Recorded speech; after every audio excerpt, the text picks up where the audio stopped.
Let the bass kick.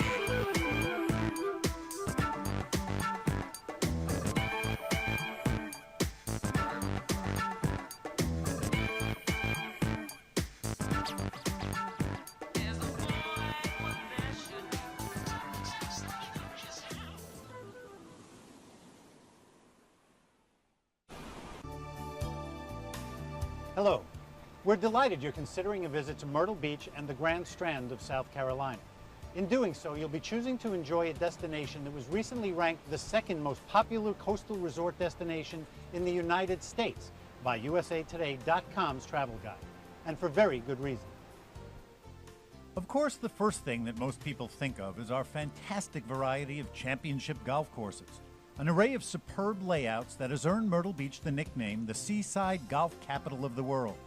But the Grand Strand is about much more than just golf.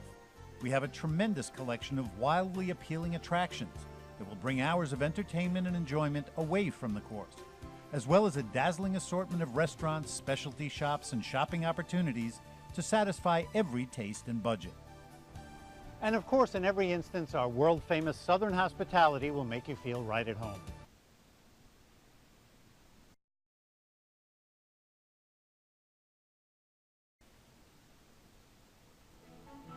This 60-mile-long beach is called the Grand Strand and stretches from Georgetown right up to the North Carolina border. At its heart is South Carolina's most famous coastal town, Myrtle Beach. It's home to just 30,000 winter residents, but to hundreds of thousands during the summer months. They turn this sleepy winter town into a vacation mecca, packing high-end hotels and golf courses and campgrounds. The pace of development on this stretch of beach has been rapid. Just over a century ago, it was largely uninhabited, and for good reason. Up until the end of the 19th century, swamps made it hard to even get to the coast, and sandy soil conditions and low crop yields made farming here difficult. To top it off, storms battered the beach, and the area remained largely uninhabited. That is, until a lumber baron arrived with a vision that would transform miles of pristine coastline into the popular towns and beaches they are today. It started after the Civil War, when a businessman named F.G. Burroughs built a lumber mill nearby. Burroughs logged the longleaf pine trees that still grow abundantly here. He started laying railroad tracks across the swamp to get his timber onto ships and transport it up the East Coast. Burroughs died before the tracks were completed, but his sons finished his work. Soon, vacationers were hitching rides on the lumber trains to reach the beach. In 1901, the budding resort had its very first hotel, the Seaside Inn.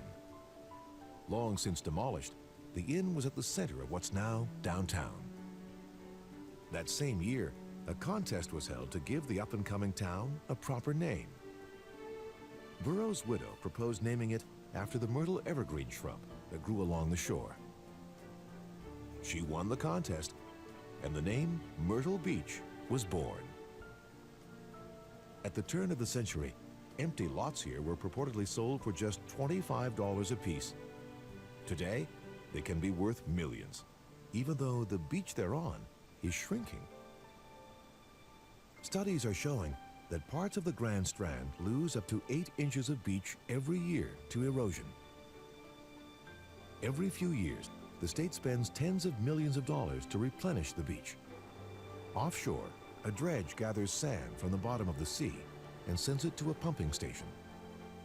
Here, giant pumps deliver the slurry of sand to shore via steel pipes. Once it arrives, bulldozers spread the new sand and shape the beach.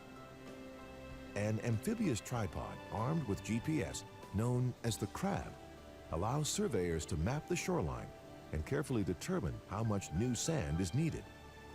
The replenished beaches cause storm surges to break safely far away from shore, protecting the beachfront property.